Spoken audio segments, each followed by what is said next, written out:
进入到2022年，中印关系将会如何发展？为何说中印和解的信号已经出现？印度学者又为何认为，比起美国，中国更适合作为印度的盟友？自2020年加勒万河谷事件以来，中印两国陷入到矛盾激化的状态，甚至双方在边境地区一度进入备战状态，颇有爆发战争的趋势。而所有人都明白，作为全球人口体量最大的两个国家，中印之间一旦爆发战争，就绝对不会是小打小闹。进入到2022年之后，全球局势在这2年中经历一波三折，中印关系依旧会是各方关注的焦点问题。那么，在新的一年，中印问题又会走向何方呢？从目前来看，中印双方传达出3个信号，或许代表着中印两国即将握手言和。第一个信号，印度高层宣布不抵制北京冬奥会。北京冬奥会即将到来，而自从英美等西方国家宣布抵制北京冬奥会之后，原本体育界的盛会成为西方操控政治舆论的工具。不少国家面临着站队的问题，美国大肆宣扬，试图把抵制北京冬奥会打造成政治正确，而被美国视为新世纪盟友的印度，其表态就很关键了。在不久前，印度总理莫迪宣布不会在外交层面反对在中国举办的冬奥会，并且强调这样做符合印度邻里优先外交政策。从这就可以看出，印度没有跟随美国的决策，这说明印度政府还是比较清醒的。在美国极力拉拢印度加入反华联盟的前提下，印度也会去考虑跟着美国毫无底线的反华究竟有什么好处。第二个信号，中印在2021年全年贸易达到1256亿美元，同比增长43.3%。记得在2020年加勒万河谷事件后，印度政府带头掀起抵制中国制造的运动，一时间也是各方媒体造势。但如今抵制中国制造运动早已偃旗息鼓，印度政府也不得不承认一个事实，那就是印度离不开中国制造业。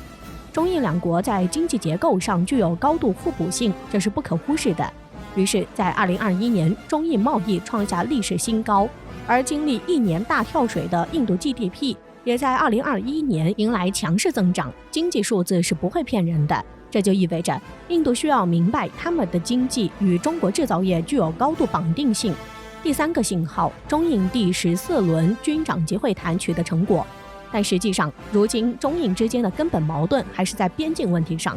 在中印对峙事件发生后，双方曾在2020年与2021年进行了多轮军长级会谈，但都无功而返，反而激化了双方的边境问题。印度也向边境增援几十万大军，颇有一种与中国死磕到底的架势。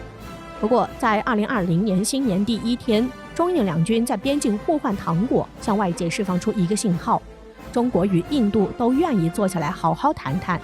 果不其然，在1月12号的中印第14轮军长级会谈上，中印双方经过13个小时的会谈，难得达成了一致。中印双方在联合声明中表示，双方为解决问题进行了坦诚深入的交换意见，双方同意遵循两国领导人的指引，尽快解决剩余问题。双方同意继续保持军事和外交渠道沟通，通过对话协商，尽快达成双方都能接受的解决方案。从这来看，中印边境的趋势将会在2022年降温，而只要边境问题不爆发，中印双方也就没有根本的冲突点。从上述3个信号中，其实可以看出来，中印目前的处境并没有如一些媒体渲染的那么糟糕，反而有变好的趋势。正因如此，在印度各大专家普遍反华的声调中，部分印度学者也认识到中国的重要性，开始发出不同的声音。近日，曾被印度网民骂侵华的印度学者苏尼尔·沙兰在《印度时报》发表文章，提出了一个在印度很难被舆论接受的观点：如果印度要选择一个国家作为盟友，那么这个国家最好是中国，而不是美国。沙兰认为，印度的外交原则便是保持独立性，而不是像日本、澳大利亚那样成为另一个大国的附庸，因此选择盟友更应该出于理性考虑。而为何中国比美国更适合作为印度的盟友呢？沙兰给出了4点理由。第一，以美国为代表的西方不会真的把印度作为自己的盟友。尽管美国拉拢印度加入4方安全机制，高调宣扬美印同盟，但这只是美国利用印度钳制中国的手段罢了。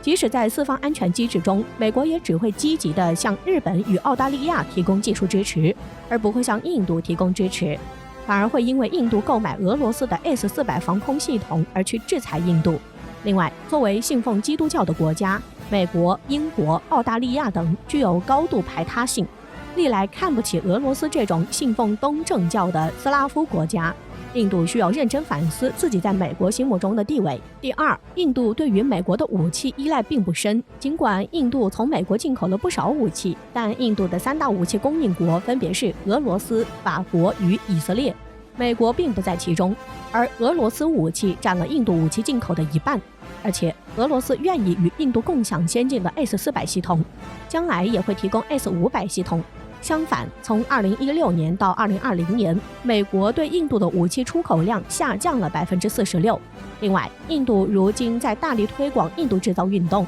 并且将通过设立合资企业来实现开发和生产的本土化。